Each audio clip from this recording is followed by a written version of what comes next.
Hola, ¿qué tal? ¿Cómo les va? Voy a abrir los micrófonos. Héctor, también te abro micrófono. Recuerden que tienen que habilitar su micrófono. Héctor, tenés que abrir. ¿Me escucha alguien ahí en la clínica? Bueno escucharlo, muy bueno. Estaba preocupado porque no entraban. Héctor Uriarte lo tenemos lejos y no me habilita el micrófono, así que Héctor, no sé, te jorobás. A ver, lo habilito. Tenés que habilitar el micrófono, Héctor. Bueno, estamos sin Héctor. Em, ¿Cómo les va? Eh, el tema de hoy es comunicación efectiva. Esta es la segunda de las metas internacionales. Eh, yo quisiera que lo más práctico que se tienen que llevar a cabo son las herramientas que vamos a discutir en un momento. Así que si les parece, vamos a arrancar. Yo voy a salir de acá de la cámara para empezar la charla. Esto, por supuesto, después queda grabado para todos ustedes.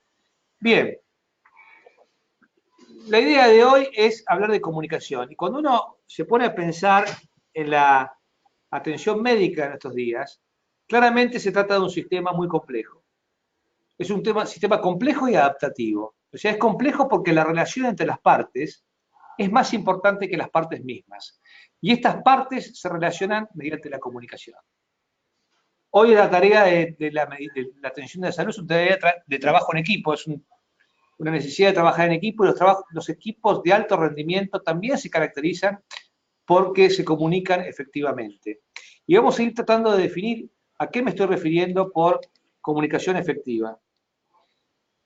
Cuando uno analiza las causas de eventos adversos, o sea, los eventos centinela, ustedes saben que la Comisión de Acreditación, la Joint Commission, tiene lo que llama eventos centinela, que son eventos graves, eventos con muertos o con lesionados graves, y ellos continuamente están analizando cuáles son las causas raíces de estos eventos. Fíjense que la comunicación es la causa raíz más importante de daños a los pacientes. Quiere decir que los problemas de comunicación terminan produciendo más lesionados, más muertos, que los problemas de competencia técnica, que los problemas de entrenamiento del personal.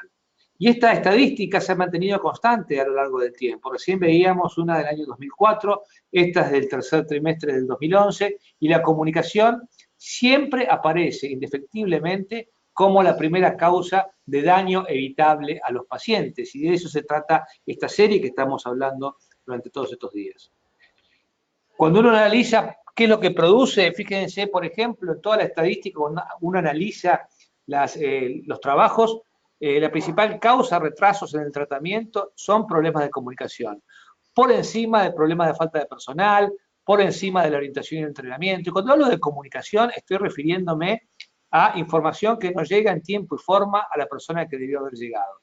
Y de ahí es la importancia que nosotros toquemos, y de ahí es la importancia que hoy la comunicación efectiva sea una de las metas internacionales de seguridad del paciente que uno está tratando de que las organizaciones, y este es nuestro trabajo acá, vayan desarrollando con las herramientas para mejorar esto a la par de lo que habíamos hablado del último webinar de identificación del paciente y lo que vamos a hablar en los próximos sobre medicamentos de alto riesgo, cirugía segura, infecciones y prevenciones de caída. Hoy el tema entonces es la segunda meta internacional de seguridad del paciente.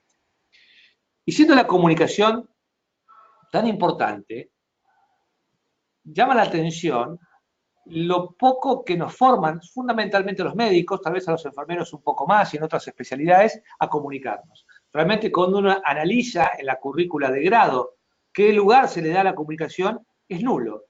Fíjense que los consejos que acreditan residencias hoy, por ejemplo, en los Estados Unidos a la izquierda, por ejemplo, en Canadá, han desarrollado lo que quieren de sus residentes, es decir, qué competencias tiene que desarrollar un residente para ser un médico, en el caso canadiense, un médico experto, en el caso de los americanos, las competencias básicas. Y fíjense en la cuarta, ¿no? O sea, la cuarta, habilidades interpersonales y de comunicación. Y yendo al sistema de formación de residentes canadiense, ¿qué es lo que se considera un médico experto? Yo diría un buen médico en el siglo XXI. Claramente tiene que ser un profesional en el sentido de atender a las normas deontológicas y profesionales y éticas de su profesión, tiene que ser un buen scholar. Esto quiere decir que está actualizado, que estudia continuamente, que enseña. Y probablemente esas eran las características que caracterizaban a un buen médico en 1970. Pero hoy, ya entrada casi la segunda década, ya avanzados en el 2018, en la segunda década del siglo XXI, claramente esas cosas no alcanzan. Hoy un buen médico tiene que ser un buen comunicador, porque el tiempo que yo tengo con mis pacientes es muy corto y porque interactúo con un montón de personas, tengo que ser un buen colaborador, tengo que tener una buena gestión de recursos, tengo que saber gestionar recursos, tengo que ser un promotor de salud, y todas estas cosas se suman. Es decir, por eso uno convendría en que un médico que es muy humano, muy contenedor, que es muy empático con los pacientes, pero que opera muy mal, que técnicamente es malo, es peligroso. Todos estaríamos de acuerdo en eso. Pero también hay que entender que un médico que es muy hábil con las manos, que opera muy bien, pero que trata mal a la gente, que se comunica mal, que no colabora, que no gestiona recursos, se transforma en un médico discompetente. Tiene algunas competencias, pero le faltan otras. Y ambos ponen en riesgo a los pacientes.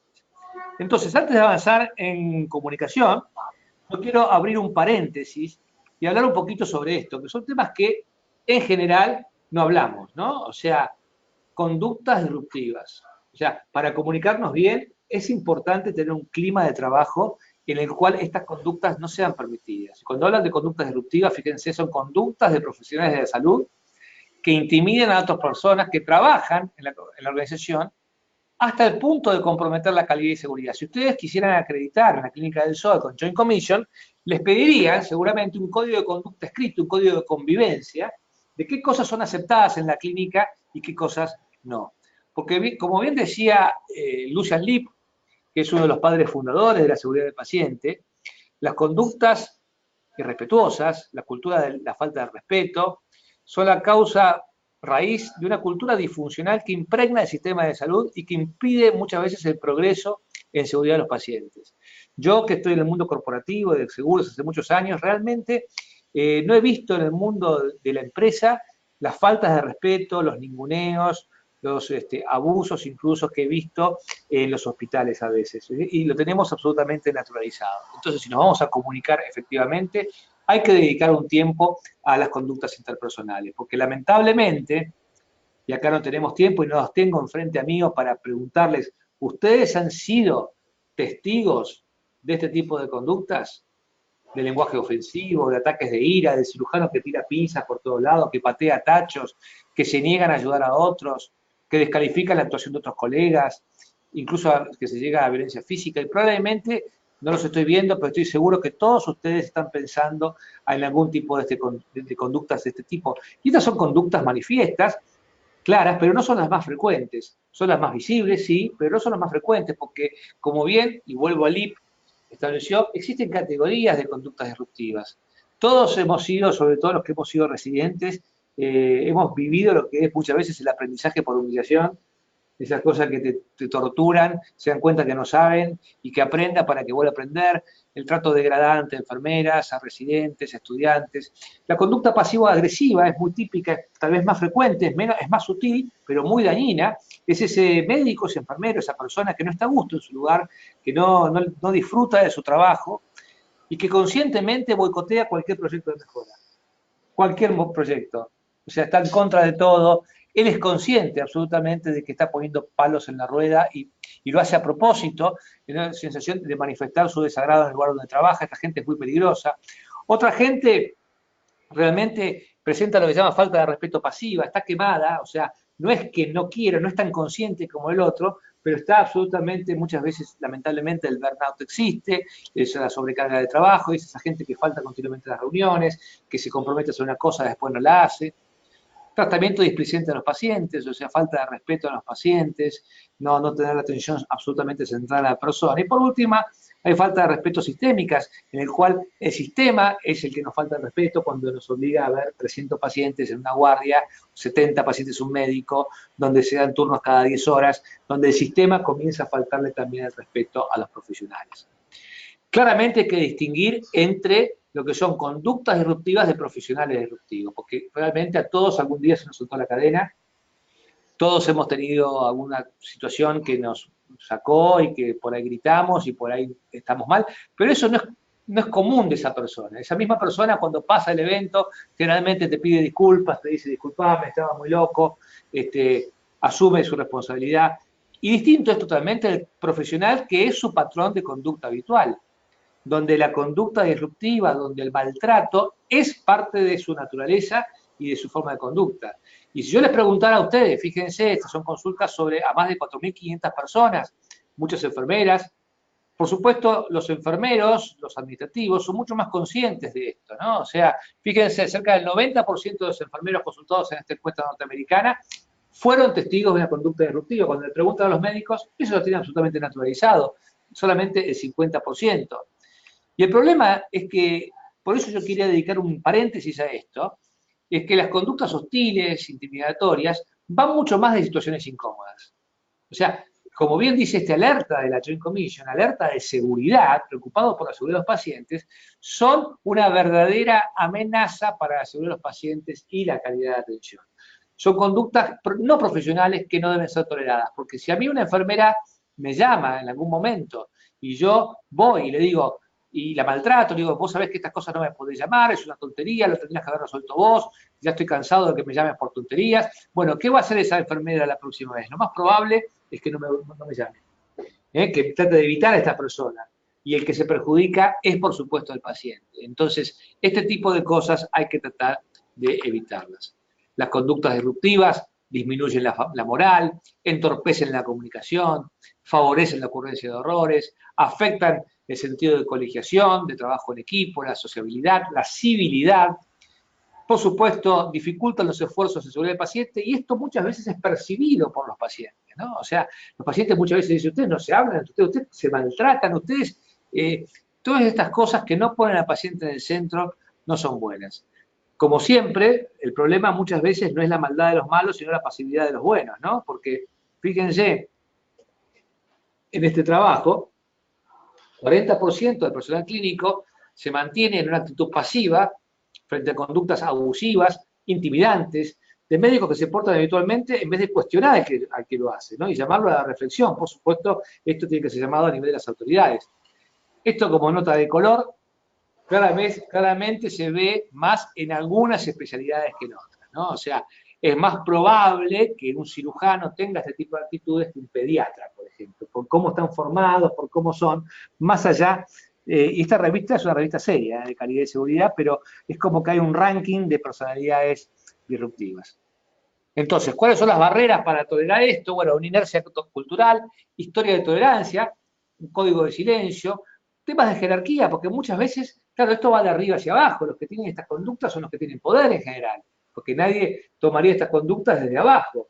Entonces hay un problema de que muchas veces son los jefes, las personas disruptivas que generan un mal clima, y esto realmente complica mucho todo lo que es la comunicación. Por supuesto que hay que ser muy hábil para intervenir en estas cosas, para hablar, para decirlo. La respuesta ante la conducta disruptiva tiene que ser graduada, hablar con un amigo, que hable con él, que le diga que este tipo de cosas no es bien vista.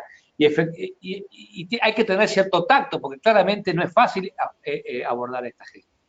Entonces, para terminar este paréntesis, yo les diría, un buen ejercicio sería desarrollar una especie de código de conducta, un código de convivencia. ¿Cuál es el código de convivencia en la Clínica del Sol? ¿Qué cosas se permiten, qué cosas no se permiten?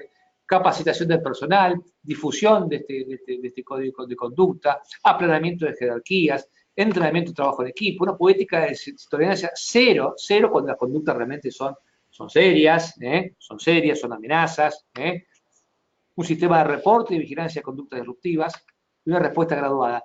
Y por supuesto no ser demasiado sensible tampoco, porque hay gente que todo le parece disruptivo a veces y bueno, en el día a día, en el fragor es normal alguna cosa, o sea, poner las cosas en el punto justo, dónde está realmente el abuso y dónde está la conducta de este tipo. Bien, cierro paréntesis. No quería seguir avanzando en temas técnicos de comunicación sin hacer este punto porque me parece que es importante. Ahora bien, acá ven en su pantalla el ABC, el libro UPA de la comunicación, o sea, yo tengo un emisor, una persona, que está en un contexto, tengo un receptor que está en otro contexto, tengo un mensaje que dar, tengo un canal, tengo una acción buscada, en este contexto hay ruidos, etc. Bueno, concretamente esto, que es algo tan básico, tan entendible, que se enseña en el colegio secundario, no se vuelve a repasar en la Facultad de Medicina. Y entender que cualquier cosa que falle, el emisor no está preparado, el receptor tampoco está preparado porque está haciendo otra cosa. El canal no es bueno porque hay ruido, porque es por teléfono, porque no es cara a cara, los contextos son distintos, se va a producir un cortocircuito que puede terminar dañando al paciente. Y esta diapositiva yo la traigo porque es muy interesante, es una diapositiva del Servicio Nacional Británico, que claro, nos marca cuál es la línea de atención de quien nos está escuchando, ¿no? O sea, generalmente uno empieza a dar un mensaje, la persona comienza a escuchar, pero inmediatamente empieza a evaluar lo que está diciendo y deja de percibir muchas cosas que vos me estás diciendo, y muchas veces la gente ya tiene la respuesta, elaborando la respuesta antes de terminar que yo diga todas las cosas, ¿no? Y vuelve a escuchar y vuelve. Esto se magnifica cuando hay malas noticias. En el sentido de las malas noticias, la gente como que se bloquea y ya está pensando en la crisis y no sigue escuchando piezas de información que pueden ser realmente importantes. Entonces, ¿a qué nos referimos cuando hablamos de comunicación efectiva? Y acá tenemos una interesante definición de la Joint Commission. Es decir, hay comunicación efectiva cuando el emisor y el receptor entienden y comparten el mensaje de la misma manera. Cuando la información es transmitida a la persona correcta, en la forma correcta y en el momento correcto. Esto que parece tan sencillo es un arte verdaderamente que hay que ir desarrollando y entrenando. Porque realmente la comunicación efectiva va a generar una visión, una conciencia de situación, va a fomentar la colaboración, el trabajo en equipo, se va a promover la discusión de temas, el aprendizaje de los errores, siempre y cuando nosotros utilizamos técnicas de comunicación estructuradas que son las que vamos a ver en un rato. En definitiva, la comunicación efectiva tiene que tener 4 componentes. La comunicación tiene que ser completa, tiene que ser clara, tiene que ser concisa y tiene que ser oportuna. Cualquiera de estas cosas que falle, en cualquier combinación que ustedes busquen, la comunicación no va a ser efectiva. O sea, puede ser completa, clara, concisa, pero si llega tarde no sirve. Puede ser completa, concisa, oportuna, pero no es del todo claro qué es lo que quiero, qué es lo que busco, también. O sea, cualquier combinación siempre tiene que tener estas 4 características. Y la comunicación es central en toda la actividad médica asistencial, pero hay algunos puntos claves donde la comunicación no puede fallar. O sea, tiene que ser bien asertiva, bien clara, y una es todo lo que es el proceso de transiciones asistenciales, cuando estamos cambiando de mano, ¿no? O sea, todo lo que es, lo vamos a ver en un rato en detalles, todo lo que es pases de paciente y continuidad de atención. En este caso, claramente, hay una gran responsabilidad de la persona que transmite la información de integrar esa información, ¿no? O sea, de haber hecho su trabajo antes de pasar la información. Tiene que tener claro que uno no solamente transfiere información, sino que también transfiere responsabilidad y en qué punto se va a hacer esta transferencia. Otra es cuando tenemos que pedir ayuda. O sea, en estos momentos tiene que quedar claro qué es lo que estoy pidiendo, qué es lo que quiero de esa persona y cuándo lo quiero. Porque acá es donde se producen fallas, que yo te llamé, que yo pedí que vinieras, que no viniste, que nos entramos a discutir, que el médico no quiso venir. Acá es claro tener muy claro qué pasa cuando uno aumenta la preocupación, pide una consulta, pide una interconsulta, pide una derivación y no hay respuesta del otro lado, tener muy claro cuál es la cadena de mandos para no entrar en una discusión que a veces no tiene sentido, buscar inmediatamente la cadena de mandos. Entonces, transiciones asistenciales, pedido de ayudas. Cuando tenemos que planificar acciones, es decir, esto como cualquier equipo, decíamos que la comunicación efectiva es una herramienta de trabajo en equipo. Ustedes ven que los equipos, básquet, fútbol, más básquet, cuando dicen planifican la jugada, nos juntamos y vemos la jugada que vamos a hacer, quién hace cada cosa, quién va a bloquear, quién va, es decir, y esto tiene que ver en medicina cuando tenemos, por ejemplo, una cirugía compleja, quién se encarga de hacer qué, de conseguir de que esté la sangre, de que estén las cosas hechas, cómo vamos a coordinar esfuerzos. cómo compartimos estos modelos mentales, ¿no? Las situaciones. Y esto tiene que ser, yo diría, no solamente para planificar las acciones, sino también cuando terminamos de las acciones para juntarnos y ver qué cosas salieron bien. Y esto lo agregué yo también, esto es porque lo quiero hacer cuando hay que transmitir información crítica, o sea, hemos tenido en Noble particularmente algunas demandas porque la información estaba en el laboratorio o estaba en el lugar de imágenes o estaba en la anatomía patológica, pero esa información no llegó en tiempo y forma cómo tenía que llegar a la persona que tenía que llegar y se perdieron minutos u horas preciosas para corregir un potasio o para corregir algunas cosas que realmente hemos tenido problemas por ese lado. Entonces, yo lo que quería mostrar en esta diapositiva son aquellos puntos clave en los cuales la comunicación realmente debe ser estructurada y no puede fallar. Entonces, ¿a qué me estoy refiriendo con comunicación estructurada? Ustedes saben que si uno ve cómo pasamos muchas veces la guardia, no hay interposición de horarios, muchas veces el médico hace guardia hasta las 8 de la mañana, y el médico que toma la guardia viene a 8:15 de la mañana, el médico está con el bolsito para irse, y hay 5 pacientes, y se transmite en forma muy irregular. Estamos transmitiendo información compleja con menos precisión que un repartidor de hamburguesas. Esta es la realidad. Cuando nos reparten un delivery nos preguntan 10 veces si es lo que pedimos, si no es lo que pedimos, porque obviamente después se los descuentan, ¿no? O sea, comunicación estructurada tiene que ver con esto, copiar un poco cómo otras industrias transfieren información. Y acá vamos a ir viendo, se las voy a mencionar porque después las voy a detallar en detalle, las dos técnicas que yo diría, lo que se tienen que llevar hoy fuerte de acá es, tenemos, sobre todo si hay residentes, me interesa fundamentalmente si hay residentes, que comiencen a pasar información o a pedir consultas, ya sea utilizando la técnica SBAR, la técnica IPAS, las describo en un ratito, pueden elegir una de las dos, pueden utilizar las dos para distintas cosas, pero tienen que tener esto, lo que son las recorridas multidisciplinarias, las hojas de objetivos diarios. Esto yo he tenido la posibilidad de ver en algunos hospitales norteamericanos y canadienses.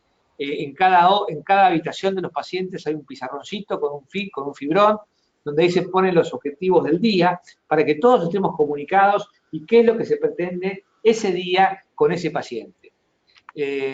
Los resúmenes de información, esto es un poco lo que hablábamos de los equipos, esto es la literatura sajona, el que lo quiere estudiar son los briefing y debriefing, o sea, nos reunimos antes, planificamos la jugada, nos reunimos después, vemos qué cosas salieron bien, vemos qué cosas salieron mal.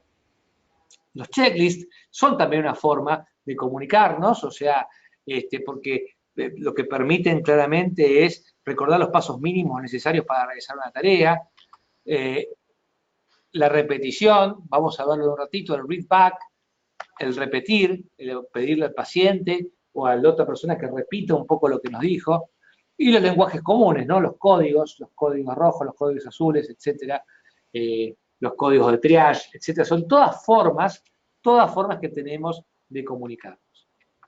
Entonces, yo esto lo tomé, esto es lo que está usando actualmente, porque en algún momento nosotros vamos a tener que medir este indicador, ¿no?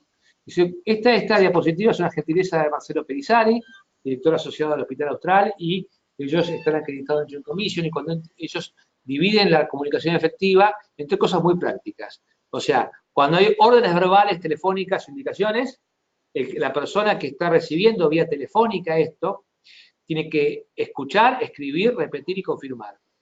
Lo mismo en laboratorio. Un laboratorio debiera tener su listado de resultados de diagnósticos críticos y cuando se va a hacer un informe de este tipo, decirle al doctor, al médico, voy a pasar un informe crítico y seguir los pasos de escribo, repito y confirmo. Y por último, el traspaso de responsabilidad asistencial entre áreas y turnos con la técnica ISBAR, o algunas dicen SBAR, y la técnica IPAS. ¿Qué es el readback? Nosotros acá, lamentablemente, no tenemos tiempo, como hacemos en la diplomatura de mi salud. Ustedes saben que tengo una diplomatura, soy director de una diplomatura de mi salud, y siempre cuando llega esta parte, hacemos un ejercicio práctico de teléfono descompuesto. Los más jóvenes por ahí no sé ni sepan lo que era el teléfono descompuesto, pero era una situación en la cual el mensaje, nosotros lo dividimos en dos grupos de 8 personas, se le da un mensaje con 5 parámetros, ejemplo, Jacobo Weinberg, sodio 139, habitación 146, que no es correcto porque saben cómo se tiene que identificar, paciente del doctor González, hematocrito 40, digamos. 5 parámetros. Estos 8 se lo transmiten uno a uno verbalmente, memorizándolo. Y en el otro grupo, un médico lee, el otro, el que recibe la información, escribe, luego se lo lee, el otro confirma, y así va pasando. Claramente, cuando si ustedes vieran el ejercicio, lo que llega verbalmente casi no llega a nada de los 5 parámetros.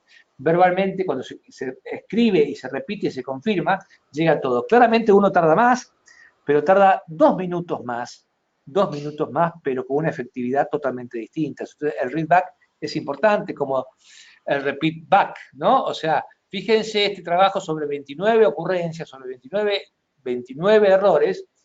Se transmite mal el nombre del paciente en algunos casos, se transmiten mal los resultados de laboratorio o se transmiten mal los resultados de la patología, ¿no? Y el esquema sería así, yo se lo pongo muy gráfico, dice, buenos días, soy Marcela, laboratorio, podría hablar con el doctor Espósito.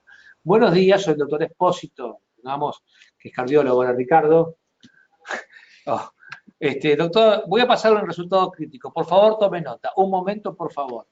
Adelante, Marcela, la escucho. Doctor Pérez, Juan Manuel Díaz, DNI, acuérdense la clave de identificación, 2 identificadores, 38 años, tiene un potasio en sangre de 1.7 miliequivalentes. ¿Puede repetirme, por favor? La enfermera le pide que le repita, que le lea el dato, y el médico no tiene ningún problema, y le repite el dato. Paciente Juan Manuel Díaz, DNI tanto, 38 años, tiene un potasio en sangre. Perfecto, doctor, ¿tiene alguna pregunta? Acá le pregunta. Este paciente tenía 3,5 miliquivalentes de potasio el martes.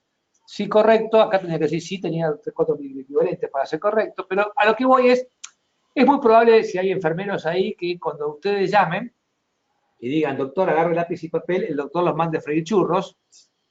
Pero bueno, en ese caso, ustedes anotan, no se cumplió el protocolo, y esa va a ser su forma de medir este indicador. Porque la forma de medir comunicación efectiva, a diferencia de otros indicadores de las metas internacionales, como pueden ser caídas o errores de medicación, no me va a quedar otra que hacerlo mediante o cuento las veces que se hacen los pases bien hechos, o cuento las veces en las cuales un resultado crítico se emitió tal como debe ser. ¿eh? Entonces, lo que uno quiere es cerrar el círculo, ¿no? Cerrar este loop. El emisor inicia un mensaje, el receptor recibe y confirma la devolución, y luego se confirma el mensaje.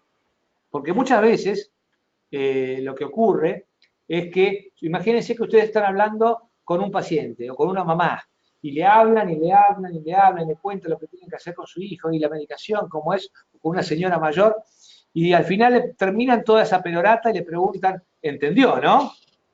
¿Qué es lo que le va a decir la persona? Seguramente le va a decir sí, porque les da vergüenza que después que ustedes hablaron 15 minutos, decir repítame.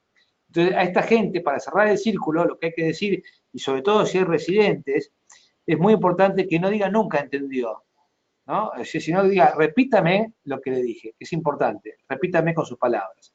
Hoy con las herramientas tecnológicas incluso se pueden dejar grabadas las indicaciones en un WhatsApp o un audio. Hay en un fresco, no sé el autor, pero es un fresco del asesinato de Julio César, ¿no? En los idus de marzo. Ustedes saben que Julio César va al Senado, donde iba a ser proclamado emperador, y está en la cúspide de su poder. La mujer veía que algo podía pasar, por eso se llaman las premoniciones. Ese día, cuando se dirigía al Senado, cuenta la leyenda, y está validado por varios escritores, yo lo busqué, que en el momento en que se dirigía, aclamado por la multitud, rodeado de gente, en su carruaje rumbo al Senado, un esclavo se acerca entre la multitud y le dice, Julio César, Julio, te lo manda esto mi dueño, mi patrón, mi amo, Patroclo, no sé quién era, y le da un mensaje en un rollo de papel, que en el lío de todo, Julio César lo guarda entre sus túnicas y avanza hacia el Senado. Cuenta la leyenda que de una vez producida la muerte, lo apuñalaron varias veces, su hijo Bruto, y entre sus túnicas estaba el mensaje con todos los detalles de la conjura.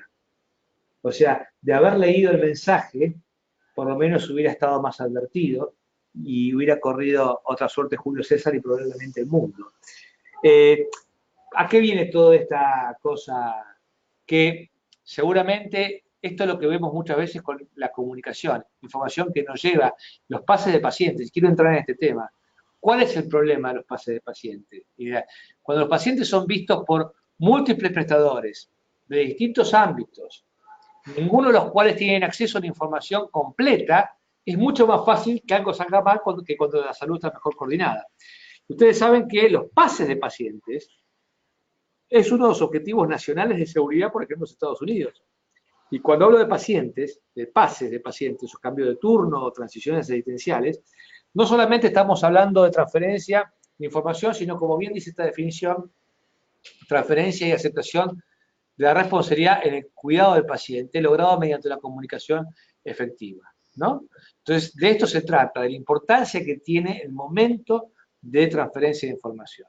Porque realmente, durante estos pases, la comunicación se puede perder, se puede diluir cuando se presta de un prestador a otro, de guardia a piso, de quirófano a recuperación anestésica, de recuperación anestésica a piso, de un turno a otro, de un servicio a otro, de una institución a otro, de laboratorio a prestador, y podríamos seguir con esta torre de Babel que a veces ocurre. Este trabajo es viejo, pero fíjense qué interesante. Es un trabajo australiano.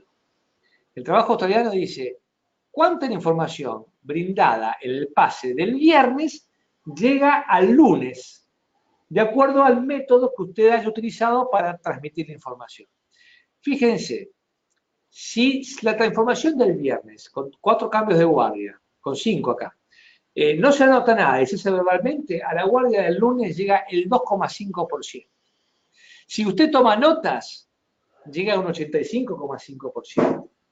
Ahora, si usted toma notas con una proforma que lo obliga a seguir un orden, llega casi el 99%. Estamos hablando de una diferencia monstruosa. Entonces, todo esto es abogar por un mecanismo de comunicación mucho más estructurada. ¿Y cuáles son las causas de los pases defectuosos? Primero, que la cultura no promueve, no se trabaja o sea, no hay todo un ámbito que favorezca esto, no, hay métodos de comunicación muy inefectivos, muy informales, mucha falta de estandarización. Quien entrega a veces no juntó todos los datos que tenía que decir, la información realmente es pobre. Quien recibe estaba haciendo otra cosa, tiene prioridades que compiten, no tiene tiempo, le impiden focalizarse en el paciente que se entrega. Y la verdad es que hay muchísimos trabajos, el que quiere investigar la literatura me escribe, pero la verdad que hay muchísimos trabajos que hablan de cómo las fallas en la comunicación de los pases producen daño a los pacientes. Y los factores que alteran son claramente gente que está cansada. Cuando ustedes saben que, por ejemplo, en las guardias de emergencias, hoy el turno de emergentología en las guardias norteamericanas es de 8 horas, no pueden hacer más, y acá en Argentina también, se vio que comenzaban a haber menos daños por errores por cansancio y por sobrecarga de trabajo, pero comenzó a haber más daños porque al haber más pases y más turnos, la información se perdía. Otra clásica calidad es cuando el paciente está internado fuera de área, que a veces hace que la comunicación no llegue efectivamente. Y por supuesto, mejoran los pases, todo lo que es comunicación estandarizada, capacitación de los profesionales y aprendizaje basado en prácticas. Porque la realidad es que nadie está muy contento con los pases. Si uno analizara la calidad de los pases, generalmente se quejan. Los que reciben dicen, me tiraron el paciente. Es decir, no lo puede discutir, si no bajó el anestesiólogo, yo no tengo, típico crítica de médico de piso o de terapia cuando baja alguien de quirófano, no tengo idea qué le hicieron, no tengo el manejo de fluido, no sé cuánto líquido ponerle, no sé cuánto orinó. Es decir, muchos de los que reciben se quejan. Y muchos de los que transfieren también se quejan, porque si yo le quería explicar y me dice, no, déjalo ahí, está todo bien, lo leo después, no tiene tiempo, o yo quiero pasar y no responden al llamado, con lo cual algo que incomoda a tanta gente merece que le dediquemos un poquito de cabeza y lo mejoremos. Porque la realidad que no es un tema menor, los pases de pacientes producen eventos adversos, prolongan la estadía hospitalaria, omisiones de atención, tratamientos inapropiados, trabajo duplicado porque no se pasa, por ejemplo, que se le hizo un laboratorio o lo que fuere. Entonces, llegados a este punto, algunas de las realidades que tenemos que tener en cuenta es que, aunque nos gustara que todos los intercambios fueran cara a cara, sería lo ideal, la realidad es que muchos intercambios de información no es posible hacerlos cara a cara. Entonces, todo lo que tenés es lo que se habla por teléfono o lo que se escribe. Entonces la persona a la que se llama solo va a responder a lo que nosotros digamos y puede tener limitaciones en tiempo, capacidad para atender a sus preocupaciones. Puede tampoco existir una relación establecida entre quien llama. Ustedes saben por qué es importante todo lo que es colegiación, trabajo en equipo, conocerse, porque muchas veces cuando la gente no se conoce, se siente más intimidada al llamarse, porque no lo conozco. Ahora, si ustedes ya, estando en una etapa, hacen que la gente se conozca, que socialice, esto es mucho más fácil para el que llama saber a qué cara está llamando. Y muchas veces tener en cuenta que la persona que toma el llamado, muchas veces, por eso siempre de costumbre, bueno, dice, ¿me podés atender? ¿Querés que te llame en 2 minutos, en 3 minutos? Porque uno empieza a vomitar muchas veces la información y no estamos seguros qué es lo que está haciendo la otra persona. Entonces, por ahí tal vez sea mejor esperar un tiempo y decir, bueno, cuando estés tranquilo, yo te paso al paciente como corresponde y no dar una cosa incompleta y mal hecha. Porque claramente vino Amy Starmer, que es un poco la inventora del iPass, y ella hablaba de esto y dice que los profesionales en distintos trabajos sobreestiman la efectividad de la comunicación de los pases. O sea, y algunos trabajos muestran que la pieza más importante de información muchas veces no se comunica. Es decir, se va distrayendo la conversación y lo más importante no se transfiere. Y cuando se le dice al emisor, este pensó que había brindado la información. O sea, pese a la falta de un consenso, y ahora vamos a avanzar sobre cómo sería este consenso y el formato que tiene que tener un pase, en general se opina que nosotros pasamos a los pacientes más o menos bien. Y cuando uno los filma, por ejemplo, se da cuenta que falta un montón de datos. Bien, tal vez lo más importante que se tiene que llevar de esta charla es conocer estas dos técnicas que yo voy a hablar los últimos minutos. Una es la técnica SBAR, algunos le colocan ISBAR, es un acrónimo de las siglas en inglés. ¿De dónde está tomado esto? De las Fuerzas Armadas Norteamericanas y la aviación. Es la forma en la cual las Fuerzas Armadas, la aviación, los grupos comando, etcétera, transmiten información crítica siguiendo un orden. Y este orden es el siguiente. Primero se debe establecer la situación. Segundo, los antecedentes, background. Tercero, cuál es la evaluación. Estos dos, y cuarto, cuál es la recomendación. Estos dos últimos pasos son muy interesantes porque tanto el emisor como el receptor están obligados a seguir este paso. Es decir, cuando el emisor está diciendo cuál es la situación del paciente, cuáles son los antecedentes del paciente, no debe quedarse así, quiero que lo vengas a ver. El emisor le tiene que preguntar, está obligado a decirle, o el mismo establecerlo, ¿cuál es tu recomendación? ¿Cuál es su recomendación? ¿Cuál es su evaluación? ¿Qué está evaluando de esto primero? Y después, ¿qué me recomienda hacer? Y esto es un caso no menor porque obliga, una cosa es decir, en la clínica del sol trabajamos en equipo, y otra cosa es desarrollar herramientas que obliguen a trabajar en equipo. Porque la verdad que el médico interconsultor le pida a la enfermera que le dé una opinión, ¿qué opina? Es algo totalmente novedoso. Es decir, ¿usted qué opina como profesional de la salud, como enfermera? ¿Vos qué pensás como residente? ¿Qué es lo que vos pensás? ¿Qué me recomendás que haga? Y esto hace que se genere esto. Y esto generalmente se hace con planillas. Y bueno, lamentablemente el acrónimo es SBAR porque son las siglas en inglés. Yo lo traté de traducir en algún momento como SAER, pero la verdad que todo el mundo le dice técnica SBAR, así que los tenemos que quedar con el background y con el assessment. Pero ustedes ahí tienen esa planilla. Esto pueden ustedes hacerlo muchas veces, yo lo he visto, en una especie de tarjetita plastificada, que lo tienen los médicos en su bolsillo. Y entonces, claramente, esto yo lo estoy usando para mi vida normal, para cuando hago trámites. Porque a veces cuando empieza el trámite empieza por el problema y no identificándose de dónde llama. Fíjense esto, ¿no?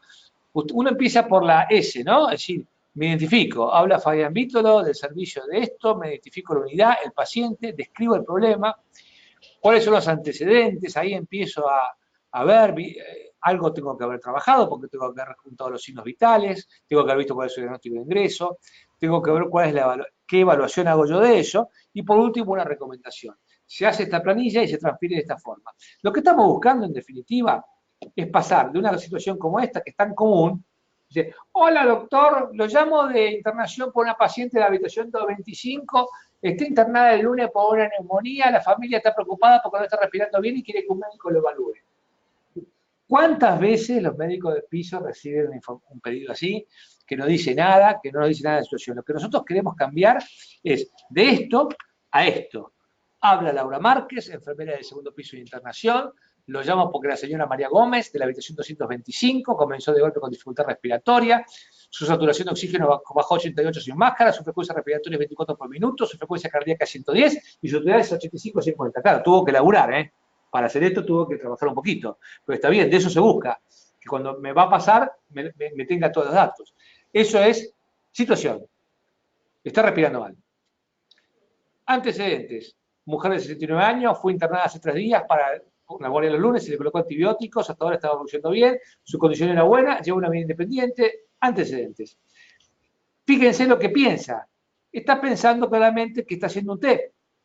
Entonces recomienda que venga inmediatamente y que pida una radiografía de tórax, etc. Fíjense entre esto y esto. Y la verdad es que si uno tiene el ejercicio, esto parece fácil de hacer, pero se debe hacer con mucha simulación, mucho ejercicio, porque no es tan sencillo muchas veces. Ahora, ¿por qué utilizar esta técnica? Porque reduce las barreras para la comunicación efectiva, porque genera un modelo mental acerca de cómo transferir información y de cómo debe escalar, es asertivo, es ayuda a memoria y por supuesto reduce la incidencia de comunicaciones. Para mí, si ustedes me preguntaran, porque algunos utilizan o eligen entre esta técnica SBAR o la que vamos a nombrar ahora, para mí esta técnica SBAR es una gran técnica para interconsultas. Y cuando se pregunta con distintos niveles de conocimiento. ¿Qué es lo que quiero decir? Para mí, donde más se aplica esta técnica es enfermera que llama a médico, residente que llama a médico supervisor, médico de clínico que llama a especialista. Entonces, para mí no reemplaza al IPA, son cosas distintas, entonces el SBAR fundamentalmente está muy buena para, si bien se puede aplicar, y de hecho en la Austral, por ejemplo, lo aplican para los pases de guardia, para mí hay que usar esta técnica para interconsultas. Para interconsultas y consultas enfermero médico y médico especialista. Y nos metemos con la otra. Y fíjense que el desarrollo que tiene página web, iPass.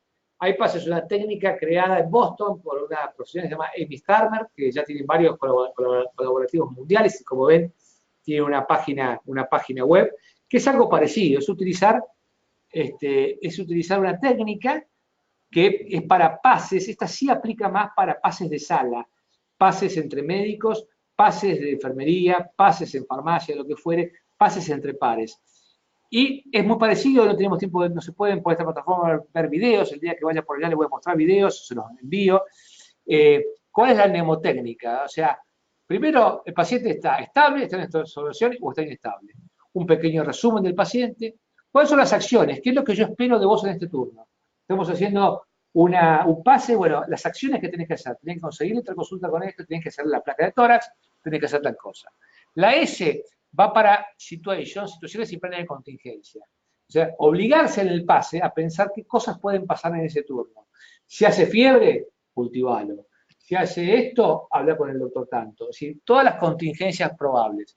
Y por último, obliga al receptor, al que está recibiendo el mensaje, a hacer una síntesis de todo esto.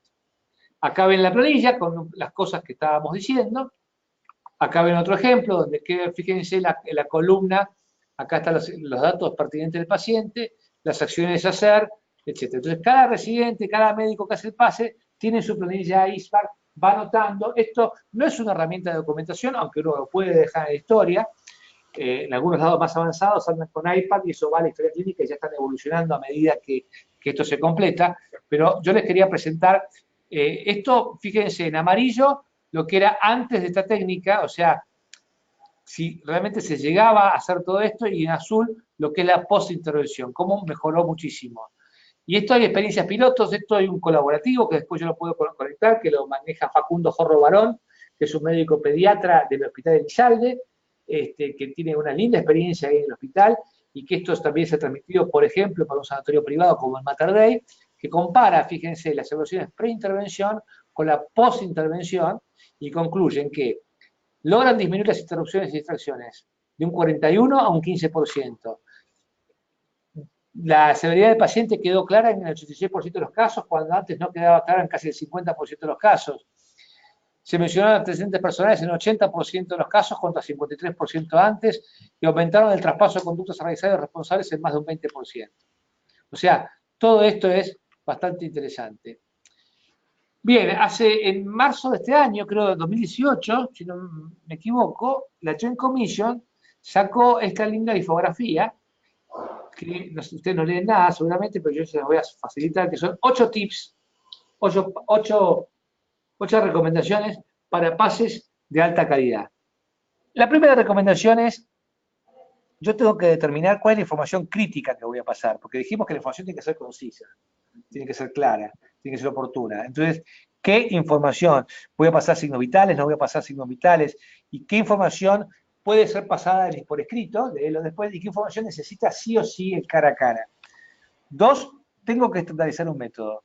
O sea, consejos, los más prácticos que se llevan acá, practiquen, lean, estudien, acá estamos para ayudarlos. La técnica IPAS, trabajo para el hogar, yo debería volver a la Clínica del Sol y por lo menos en las unidades cerradas, en terapia intensiva, en NEO, tendrían que estar utilizando la técnica IPAS, si no esta clase no sirvió para nada.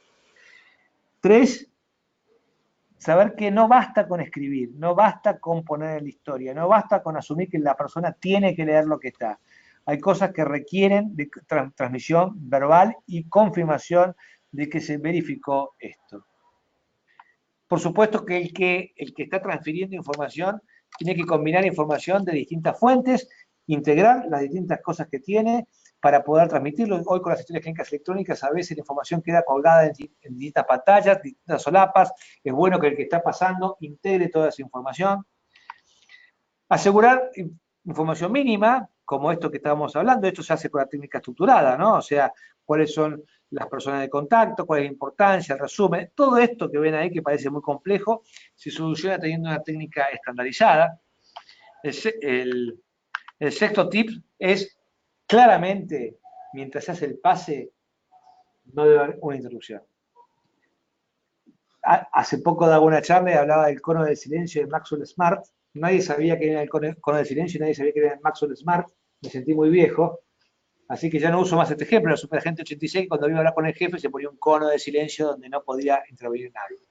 Y la verdad es que es así. Hoy, en los pases, no debe haber interrupciones. Si hay una urgencia, debe haber un designado para salir, uno solo, y no interrumpirse todo un pase.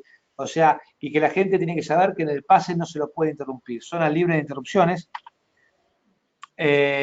Por supuesto, cuanto más personas participan en el pase, incluyendo familiares, es positivo porque dan otra visión. Sería ideal poder generalizar a toda la práctica médica los pases de terapia, los multidisciplinarios, ni que hablar del pase con el farmacéutico clínico, que te va a ayudar a manejar todo lo que es la medicación, el kinesiólogo, el enfermero, pases multidisciplinarios sería lo ideal. Y por supuesto, la tecnología puede servir claramente para facilitar información, pero la tecnología no reemplaza la necesaria comunicación verbal. Bueno, hemos corrido un poco. Tiene el micrófono abierto. No sé si me quieren hacer una pregunta. Héctor, tenés que habilitar tu micrófono si quieres hacer una pregunta. Estoy a disposición. Cuéntenme.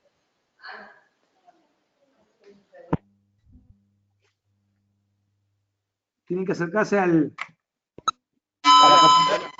Hola, hola, ¿quién habla? Sí, te escucho. Sí, habla Enrique Pogonza. Acá Enrique, estamos en la clínica. Te hemos recibido bien, hay residentes entre los que están en el auditorio.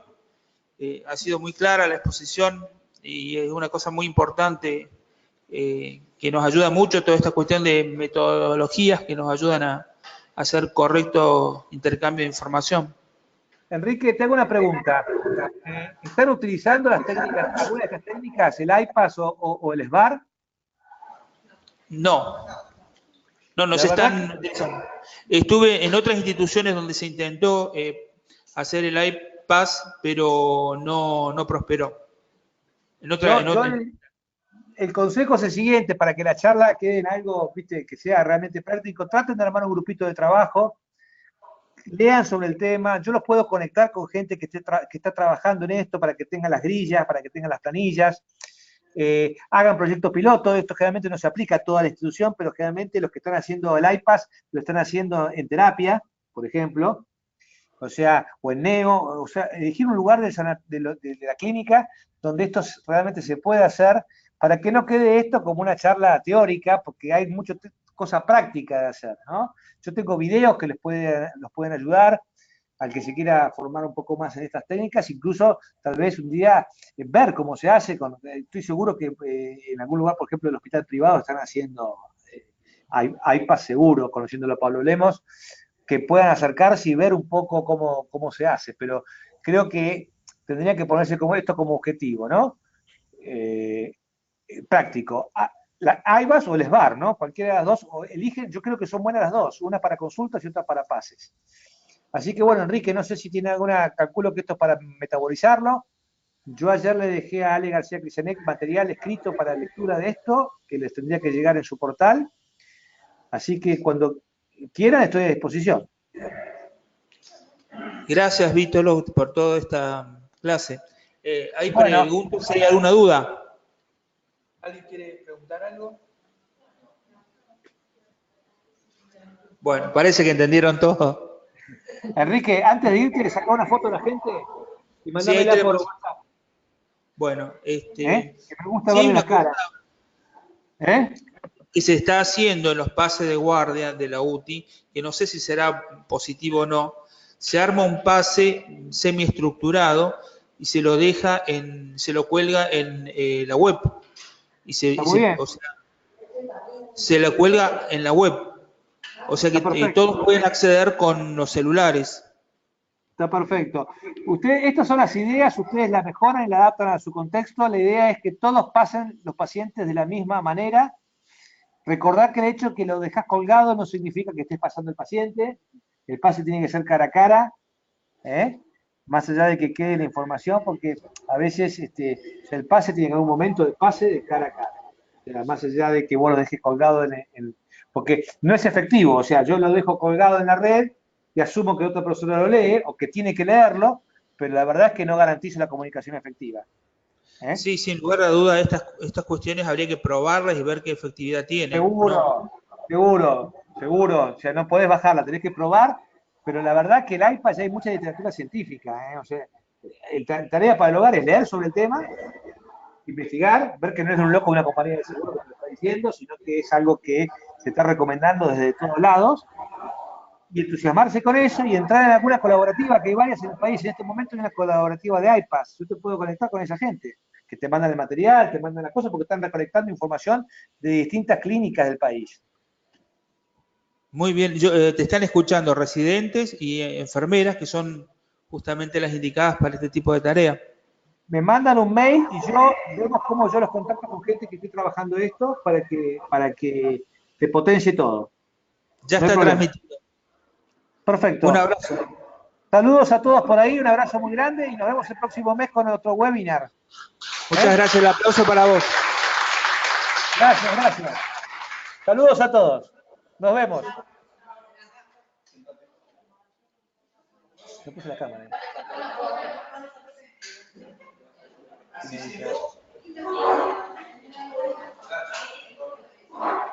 Ahí está la